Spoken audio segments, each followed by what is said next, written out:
This is another sign of the times, an analysis and a commentary.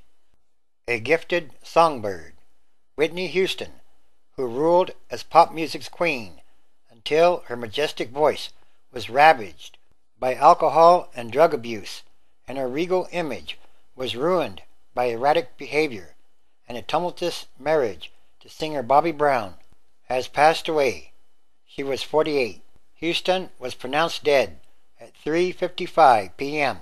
in her room on the 4th floor of the Beverly Hilton Hotel. Whitney Houston died as a cautionary tale, but the most painful cautionary tales are about people who were once heroes. That is how she arrived in the mid-1980s, a flawless vocalist singing impeccable songs and single-handedly inserting gospel and classic soul theatrics into mainstream pop. She was a sunbeam, radiant, perspective-altering, impossible to touch.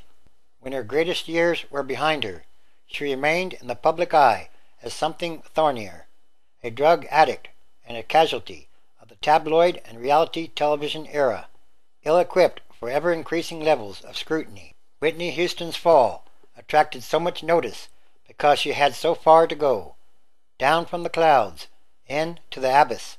So the bottom finally came when Miss Houston was found in her room at the Beverly Hilton in Beverly Hills, California, a few hours before the annual Free Grammy Gala held at the hotel by Clive Davis, the man who discovered and helped mold her into one of the preeminent pop stars of the last 30 years. Whitney was R&B's great modernizer, slowly but surely reconciling the ambition and praise of the church with the movements and needs of the body and the glow of the mainstream. Her voice was clean and strong, with barely any grit, well suited to the songs of love and aspiration that were the breakthrough hits from her first two albums, Whitney Houston and Whitney, the post-Quiet Storm ballads, You Give Good Love and Saving All My Love for You, and the naive, bopping, flush of love dance tracks, I Want to Dance with Somebody Who Loves Me, and So Emotional. Only a few of her 1980s hits, Didn't We Almost Have It All, and Where Do Broken Hearts Go, chief among them, explored love's dark side. Hers was a voice of triumph and achievement, and it made for any number of stunning, time-stopping vocal performances. Her version of Dolly Parton's I Will Always Love You, from the soundtrack to The Bodyguard, which topped the Billboard Singles Chart for 14 weeks. Her dazzling Star-Spangled Banner, sung before the 1991 Super Bowl, and huge authoritative songs like Greatest Love of All and One Moment in Time, which sounded as if they could have been national anthems too. She was, alongside Michael Jackson and Madonna, one of the crucial figures to hybridize pop in the 1980s, though her strategy was far less radical than that of her peers. Also, she was less prolific than either of them, achieving most of her renown on the strength of her first 3 solo albums and 1 soundtrack, released from 1985 to 1992. If she was less influential than they were in the years since, it was only because her gift was so rare, so impossible to mimic. Jackson and Madonna built worldviews around their voices. Houston's voice was the worldview. She was someone more to be admired, like a museum piece, than to be emulated. She also had a stiff backbone, barely conceding to the changing times. She didn't much bother with hip-hop, even as it usurped soul music's place at the core of black pop, and as everyone around her adapted. Singers like Mariah Carey, one of her few vocal equals. Instead, Ms. Houston's 1998 comeback album, My Love Is Your Love, late period Houston, was forever in a comeback. This was just the first, was modern only in incremental ways. Whitney's real progress on this album was mood. For the first time, she was testy, aggrieved, lashing out. Heartbreak Hotel and It's Not Right But It's Okay saw her access a viciousness that had been all but absent to that point, whether because of Mr. Davis's polishing influence or because of the polite side of the gospel sound she inherited. Maybe its emergence had something to do with the volatility of her personal life. In 1992, she married the R&B bad boy and former New Edition frontman Bobby Brown, and later, after they divorced, she painted the marriage as a chaotic one. It certainly read as a study in opposites, both in demeanor and ideas about R&B.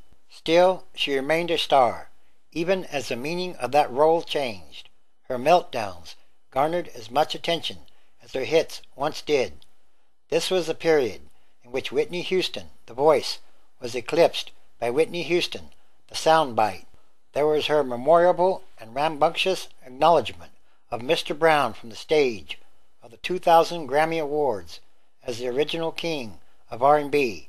The reality show, Being Bobby Brown, which was on Bravo for one tumultuous season in 2005, showed the two sharing a love that was affectionate, tough, complex, and sometimes outright ugly. It also spawned a catchphrase for Ms. Houston, "Hell to the no," an emphatic and disjointed way of expressing displeasure. It made her an easy punchline. That show was the public's longest sustained exposure to Whitney in almost a decade, and the changes in her were striking. She looked not just lean, but gaunt, and she was both a robust and erratic presence. In other words, she had changed for the worse. It was the sort of reality that rarely makes it to reality television. TV had been unkind to her before. Asked about her drug habit by Diane Sawyer in a 2002 interview, she was evasive, uncomfortably intense, and sloppy. "I want to see the receipts," she said impertinently. By the time she sat with Oprah Winfrey in 2009, her divorce from Mr. Brown complete, she was more forthcoming and self-aware, but still not quite steady. Yes, she had some real demons. In the mid-2000s, Whitney went to rehab at least twice, and she was in rehab again as recently as last year, coming from someone who was once pure music royalty. These flashes of public instability were true jolts, completely at odds with her early liveliness. Perhaps, beneath that old sheen, she was always so messy, but strangely, her troubled later life finally gave her a title that her music never could: Whitney Houston, Queen of Pain.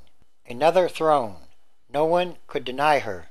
May the Lord rest her soul. This is another sign of the end of times, as we know them, transition days, an extraordinary time of changes, happenings, and events. Everything is connected, and everything is numbered. It's also called fate or destiny. And what kind of world are we leaving to the future generations? Luke chapter 21, verse 20.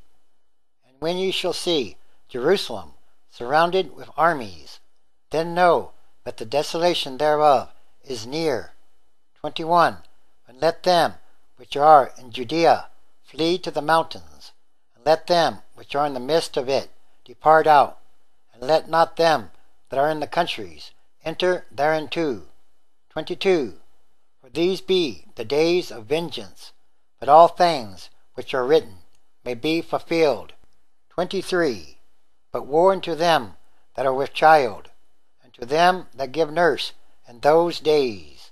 For there shall be great distress in the earth, and wrath upon this people. 24.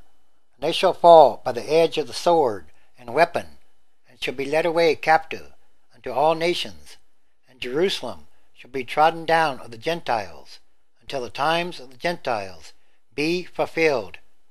25. And there shall be signs in the sun, and in the moon, and in the stars, and upon the earth distress of nations, with perplexity, the sea and the waves roaring.